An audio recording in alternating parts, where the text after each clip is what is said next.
Kapan kalian ketemu dengan Rasulullah? Kapan? Ya kita tentunya melalui sanad sambungan ke atasnya itu dari siapa-siapa yang memberitahu tentang sholatnya Rasulullah.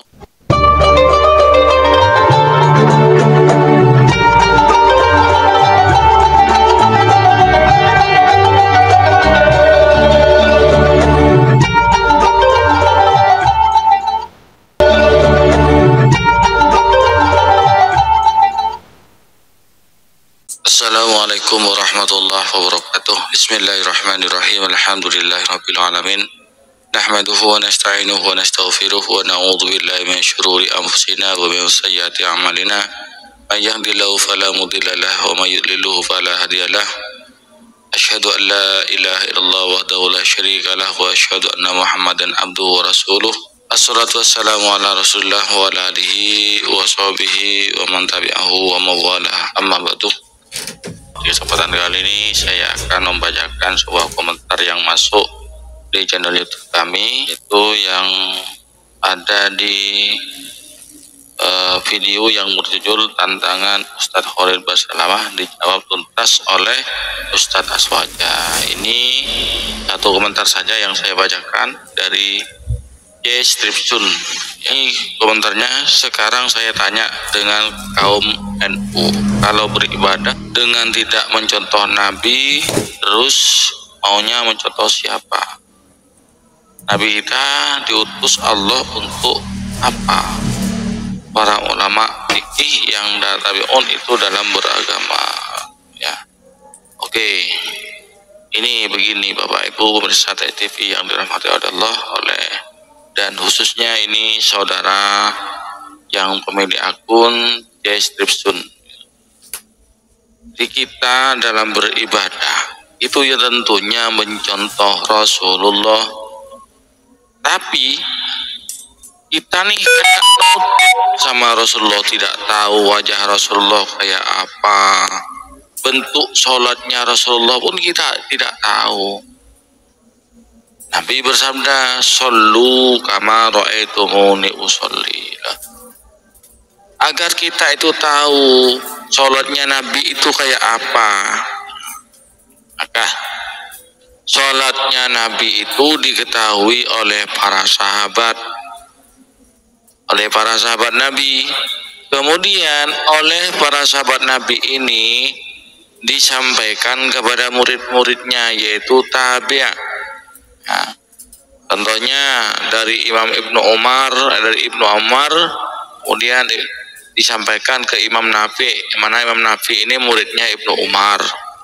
Disampaikanlah bentuk sholatnya Rasulullah, bahwa sholatnya Rasulullah seperti ini disampaikan kepada Imam Nafi.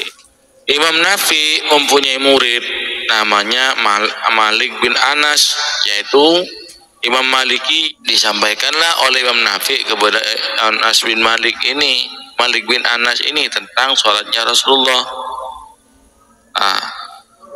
Anas bin Malik mempunyai murid namanya Imam Hanafi. Disampaikanlah oleh Imam Malik ini kepada Imam Hanafi cara dan bentuk sholatnya Rasulullah. Imam Hanafi mempunyai murid namanya Imam Syafi'i. Disampaikanlah cara sholatnya Rasulullah kepada Imam Syafi'i. Terus sampai disampaikan pada tabi'in kepada para ulama penerusnya, sampailah kepada kita. Seperti itu alurnya. Bukan ujuk-ujuk langsung ikut kepada Rasulullah, saya mencontoh Rasulullah. Kapan kalian ketemu dengan Rasulullah? Kapan? Ya kita tentunya melalui sanad sambungan ke atasnya itu dari siapa-siapa yang memberitahu tentang sholatnya Rasulullah. Kalau langsung ke Rasulullah dari mana? Sudah selisihnya jauh. Ini kan orang Wahabi sok merasa istimewa sehingga merasa ngaji langsung pada Rasulullah. Ternyata setelah diteliti, baca kitab terjemahan, ngaku ikut Rasulullah langsung. Ini kan konslet, tidak waras otaknya. Yang benar ikut terjemahan, bukan ikut Rasulullah. Baca kitab terjemahan, buku terjemahan, baca hadis dalam buku terjemahan, pas ujuk-ujuk aku ikut Rasulullah. Ini kan konslet namanya, berotak konslet. Sudah begitu, itu menganggap orang lain yang tidak sepaham dengan mereka, tidak sependapat dengan mereka, dianggap tidak mengamalkan sunnah. Ini curangnya di sini. Padahal yang ditentang orang-orang NU, ulama-ulama NU, ustadz-ustadz NU itu pemahamannya Wahabi, ajarannya Wahabi yang ditentang. Apa-apa disandarkan kepada Rasulullah, apa-apa disandarkan kepada Rasulullah. Ustadznya ustadz sunnah, kajiannya kajian sunnah. Sunnah dari mana? Itu hanya untuk menjebak kaum muslimin yang awam agar mau mengikuti ajarannya. Ya, mencontoh pada Nabi, hanya seujung kuku pun tidak nututi kanjeng Nabi. Sudah 1000 tahun, 1400 tahun yang lalu kita sudah ditinggalkan oleh Nabi, jauh selisihnya.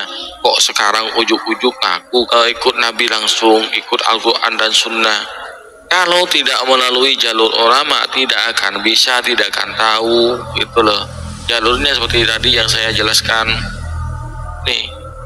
Jadi mereka menganggap, ya orang-orang Wahabi ini menganggap kita kaum muslimin, khususnya warga NU Aswaja itu dianggap tidak mengikuti, tidak mencontoh Nabi. Ya.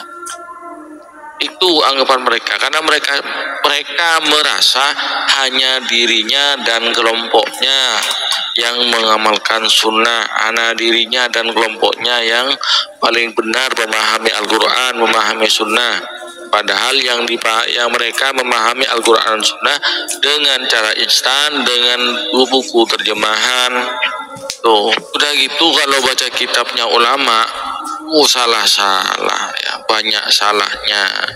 Namanya belajar instan.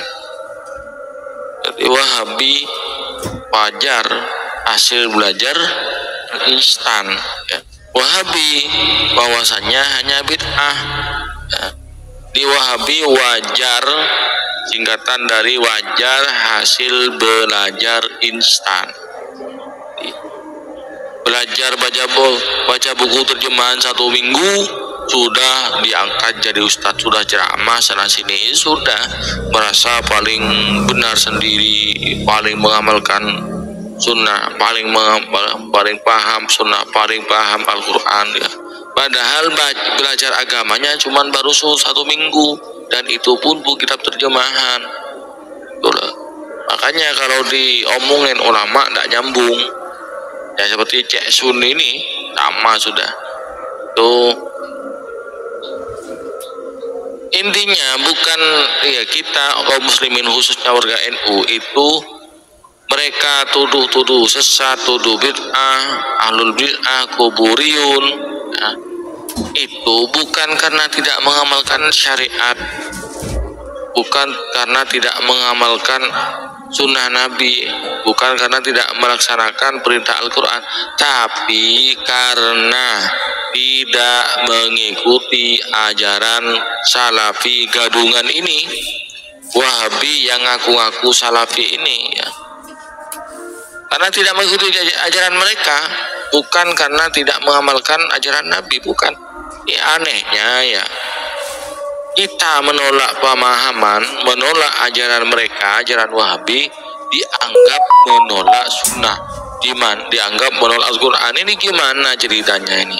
Saking merasa paling mengamalkan Quran, mengamalkan sunnah, paling benar memahami Al-Quran dan sunnah, sehingga orang lain yang tidak bersependapat dengan mereka dianggap menolak sunnah. Pemirsa Bapak Ibu TV yang dirahmati oleh Allah, tidak banyak yang saya komentari tentang tanggapan saya terhadap komentar dari _C_Stripsun ini ya. Mudah-mudahan saudara kita Salafi Wahabi itu oleh Allah disadarkan dari kesesatannya. Apa yang kami kami sampaikan ya, dan komentar ini ada manfaatnya bagi kita bersama, umumnya bagi pemirsa kaum muslimin dan muslimat. Dari kami kurang lebihnya mohon maaf. Assalamualaikum warahmatullahi wabarakatuh.